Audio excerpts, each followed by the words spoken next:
Assalamualaikum warahmatullahi wabarakatuh. Hello, let me introduce myself. My name is Citra Amalia Fahrunisa. Okay, after yesterday we learned about narrative text, so today we will learn about a text as well, namely descriptive text. But the difference is we will learn about historical places. But usually descriptive text can also describe place, people, food, or others. Before that, I will first check whether you are ready to start the lesson here. If so, please activate the camera and listen carefully. And I will share my material. The first slide, we will study about the definition of descriptive text. Okay, descriptive text is a text that has the purpose of describing, explaining, or describing something. For example, a person, an object, an animal, a place, or other things. The writer often uses his five senses to describe something. This is done so that we as readers can clearly imagine what the author is describing.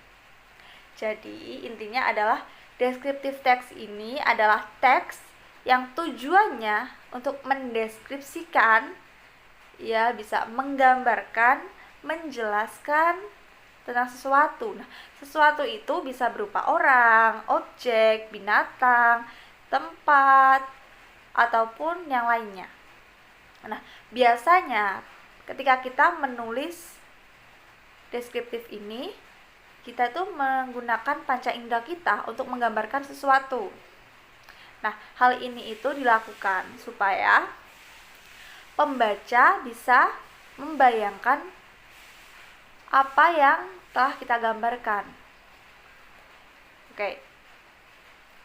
Cukup sampai di sini paham? Do you get it, guys? Oke, thank you. Nah, but rasanya itu nggak lengkap kalau kita study about descriptive text, but we know now about generic structure of descriptive text. Okay, we will go to the next slide, and this is the generic structure of descriptive text. The descriptive text have two generic structure. The first is identification, and the second is description. The first is identification. Identification contains paragraphs that identify places, animals, people, objects, and others to be described. Jadi isinya ini adalah tentang kita itu mengidentifikasi suatu tempat, binatang, orang, benda, ataupun yang lainnya. Contohnya saja, Borobudur is a Hindu-Buddhist temple. It was built in the 9th century under the Sailendra dynasty of the ancient Mataram kingdom. Borobudur is located in Magelang, Central Java, Indonesia. Nah, ini itu isinya hanya mengidentifikasi tentang apa itu Candi Borobudur, tentang pengertiannya. Mungkin adalah candi ini itu candi agama apa, seperti itu. Terus letaknya di mana? Istilahnya itu yang umumnya saja. Nah, for the second is description. Description is a part of text that discusses a description of a place, animal, person, thing, and others that will be described in detail, usually using the five senses to have explain something. Jadi, deskripsi ini adalah bagian dari teks. Deskriptive text yang membahas tentang deskripsi suatu tempat itu, ataupun binatang, orang, benda, ataupun yang lainnya.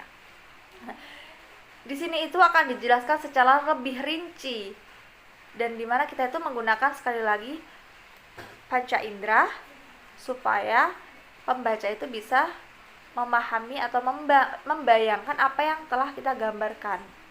Jadi ini sangat membantu kita dalam menjelaskan sesuatu yang kita gambarkan tadi. Okay, we are go to the next slide. It's about language features of descriptive text. Okay, there are 4 language features. The first is specific object. The second is adjective. The third is simple present tense, and the last is action verbs. The first is specific object.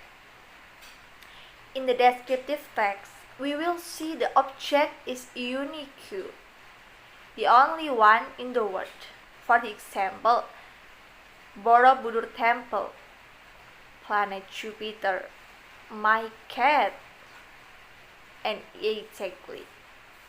Jadi, dalam spesifik objek ini, di dalam teks deskriptif kita akan melihat objek yang unik, yaitu hanya ada satu di dunia. Contohnya saja Borobudur Temple, Candi Borobudur. Ini hanya ada satu di Indonesia, tidak ada lagi Borobudur Temple yang lainnya, seperti itu.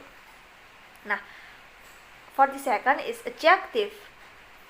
Adjective is to add to the relate understanding that is being explained in the descriptive text. There will be adjectives that will have the reader imagine something that is being described. For example, a beautiful mountain, the tall man, on exactly.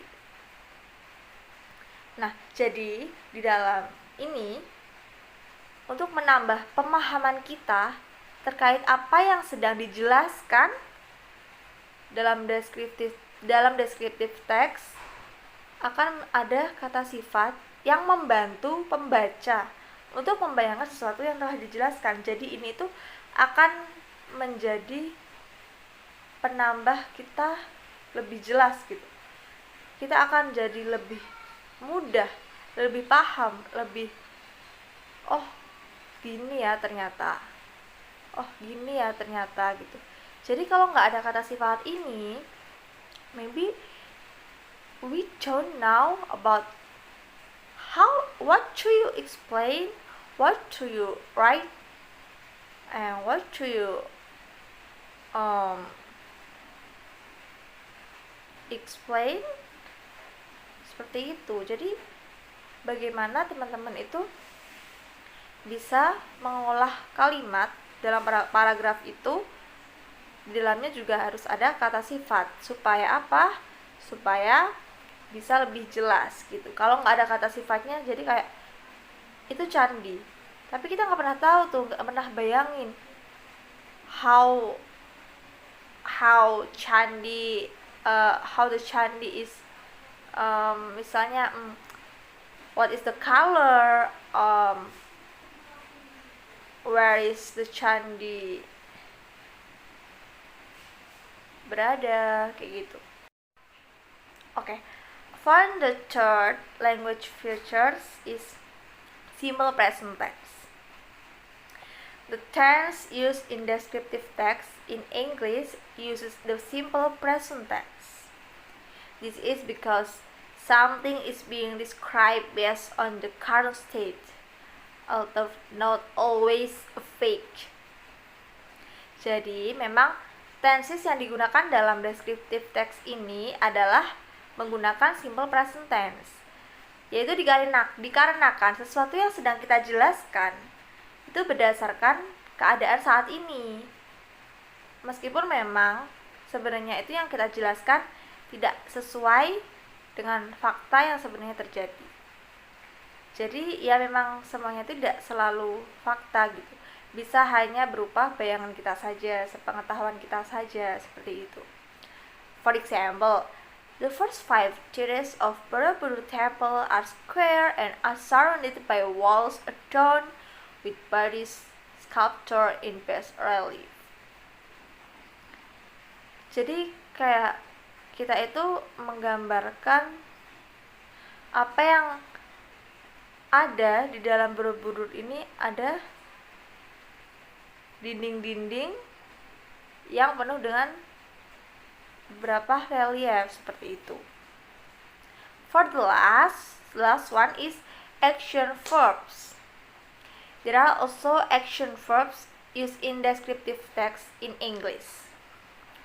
Action verbs are verbs that indicate an activity. Some of the verbs are as follows: run, sleep, visit, go, and so on. Nah, yang terakhir ini adalah kata kerja tindakan, dimana ini itu digunakan dalam teks deskriptif, yang mana kata kerja ini itu kata kerja yang menunjukkan suatu kegiatan. Jadi kalau kita menjelaskan atau menulis teks deskriptif tapi tidak ada menunjukkan suatu kegiatannya, itu kurang lengkap, itu kurang bisa membuat pembaca itu membayangkan apa yang sedang kita tuliskan, apa yang sedang kita jelaskan atau deskripsikan, seperti itu. Okay, next I will display pictures of historic place for many people in the world now. Then, after this, please discuss with each other to make a descriptive text about a historical place.